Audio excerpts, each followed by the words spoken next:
ભારતીય રેલવેના ઇતિહાસમાં સોનેરી અક્ષરે લખાનારી એક નવી સ્વચ્છ પરિવહન ક્રાંતિની શરૂઆત થઈ ચૂકી છે।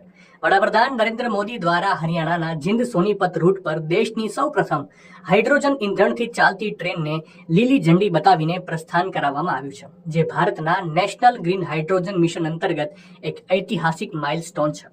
પરંપરાગત ડીઝલ એન્જિન કે વીજળીના ઓવરહેડ વાયરો વગર ચાલતી આ સંપૂર્ણ ઇકો ફ્રેન્ડલી ટ્રેનની સૌથી મોટી ખાસિયત એ છે કે તે ચાલતી વખતે કોઈ પણ પ્રકારનો ઝેરી ધુમાડો કે કાર્બન ઉત્સર્જન કરતી નથી, પરંતુ તેની રાસાયણિક પ્રક્રિયાના અંતે માત્ર શુદ્ધ પાણી અને ગરમ વરાળ જ બહાર છોડે છે।